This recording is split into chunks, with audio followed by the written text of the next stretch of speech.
दोस्तों नमस्कार। हम मौजूद हैं बरेली के कुतुबखाना के मेन चौराहे पर, घंटा घर वाले चौराहे पर। त्यौहार का सीज़न आ चुका है, बाज़ारों में ज़बरदस्त भीड़ लग रही है। कहीं ना कहीं दुकानों के आगे भी लगातार कुछ और छोटी दुकानें, फड़ की दुकानें लगी हुई हैं। आरोप लग रहा है दुकानदारों पर भी कि कहीं ना कहीं दुकानदारों की सहमति से उनकी दुकान के शटर के आगे अवैध तरीके से सरकारी सड़क पर कब्जे हो रहे हैं। वही सड़क के डिवाइडरों में भी ठेले खड़े हो रहे हैं, गाड़ियां खड़ी हो रही हैं, पार्किंग हो रही है। शहर में अवैध पार्किंग के नाम पर भी परेशान किए जा रहे हैं दुकानदार। इस सिलसिले में हम दिखाने जा रहे हैं आपको ग्राउंड रिपोर्ट, और साथ ही सुनवाने जा रहे हैं कुछ व्यापारी नेताओं से उनकी बात कि आखिर कहां तक व्यापारियों को दोषी मानना उचित है, कहां तक केवल व्यापारियों के मत्थे ही आरोप गणना ठीक है।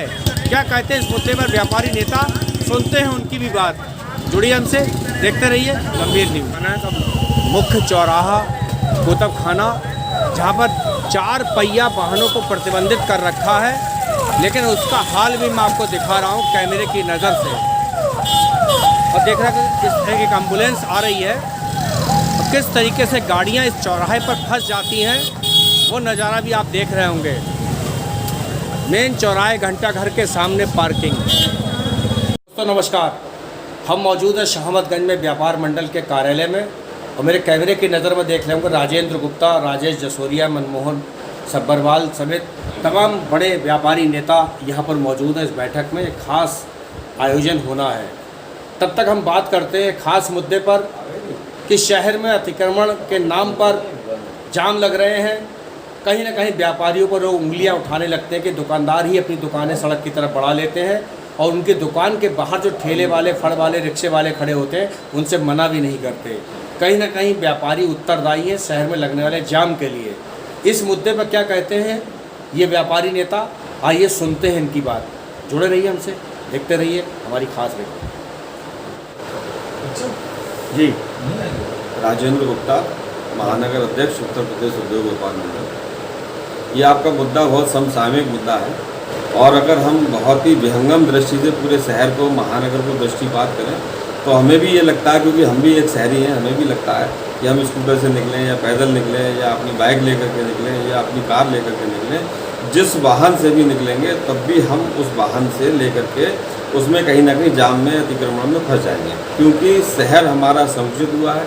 शहर संकुचित नहीं हुआ है, आबादी बढ़ी है, संसाधन कम हुए हैं, और लोगों की विलासिता की चीज़ें बहुत बड़ी हैं। आप किसी भी रोड पर चले जाइए, बहुत से ऐसे रोड मैं आपको बता सकता हूँ जहाँ पर पहले हम निकलते थे तो इक्का दुक्का कोई बाहर निकलता था। अब कोई भी गली, कोई भी रोड ऐसा नहीं है जहाँ पर 1 मिनट में कम से कम 100, 150, 200 वाहन ना निकलते हैं। तो एक तो विलासिता की चीज़ें बड़ी हैं, लोग बड़े हैं, निश्चित रूप से संसाधन कुछ कम हुए हैं, और इतनी जागरूकता होने के बाद, स्मार्ट सिटी होने के बाद अभी हम स्मार्टनेस में नहीं आ पाए हैं।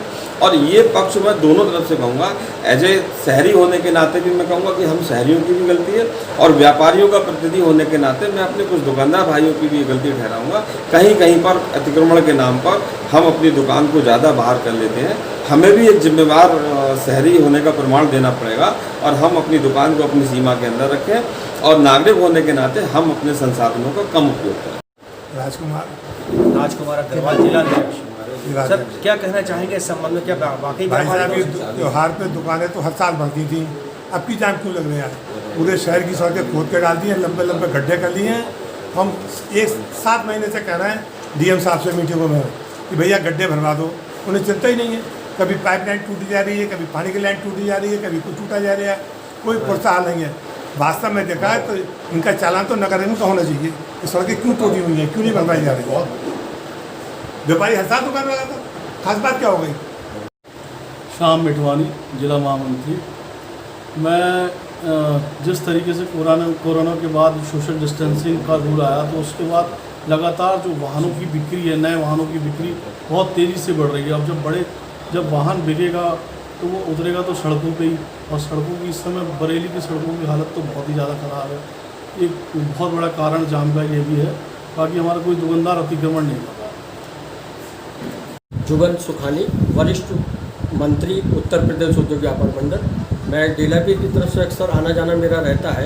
वहाँ पे मैं देखता हूँ कि सबसे ज़्यादा अगर कोई दिक्कत है तो ऑटो ई रिक्शा के कारण वहाँ पे बहुत ज़्यादा जाम रहता है, और जिस अधिकारियों की वहाँ ड्यूटी लगी होती है वो अपने मोबाइल में मस्त रहते हैं। वरिष्ठ उपाध्यक्ष व्यापार मंडल, प्रशासन ने बगैर किसी चेतावनी के चौपला रोड बंद कर दी। अब जितना भी ट्रैफिक है सारा सुभाष नगर पे चला गया। अब वहाँ का दुकानदार पहले ट्रैफिक की भीड़ झेले, अपना सामान बाहर रख ही नहीं सकता। ये तो प्रशासन बिल्कुल निराधार आरोप लगा रहा है कि वहाँ सामान बाहर रखा है सुभाष नगर में, निकलने की जगह नहीं, कहाँ से रख लेगा सामान वहाँ बाहर। शिरीष गुप्ता, मंडलीय कोषाध्यक्ष, उत्तर प्रदेश उद्योग व्यापार मंडल बरेली। जो जाम की स्थिति है वो तो अपनी जगह है ही है, लेकिन बेसिक और बुनियादी चीज़ है, बढ़ती हुई आबादी का दबाव इतना है कि आने वाले समय में और सड़कें जाम होंगी और सड़कें भीड़ होंगी। अगर इस पर अंकुश नहीं लगाया गया, इस पर कंट्रोल नहीं लगाया गया तो स्थिति बहुत विषम हो जाएगी। इस पर हम आपके माध्यम से ज़रूर कहेंगे, इस पर अंकुश लगवाने का कष्ट करें। धन्यवाद। संजीव चांदना, महानगर कोषाध्यक्ष। जाम जो लग रहा है वो सरकार, नगर निगम और जिला प्रशासन की गलत नीति का। आपने सब गलियां हमारी खुदवा दी हैं, सब रोडें खुदवा दी हैं, हमारे गोदाम बंद पड़े हुए हैं। हम अपना व्यापार कैसे करें? दुकान हमारी 8 बाई 8 की है, हमको दिन में कम से कम 50 नग बेचने हैं, और गोदाम के आगे आपने हमारा नाला खोद रखा, दुकान बंद है। तो बड़ा नेचुरल है, सामान हम दुकान पे लाके रख कर बेचेंगे। अब गोदाम हमारे खुल नहीं रहे हैं, आप गोदाम खुलने दें, अपने आप जाम खत्म हो जाएगा, माल सब गोदामों में चला जाएगा।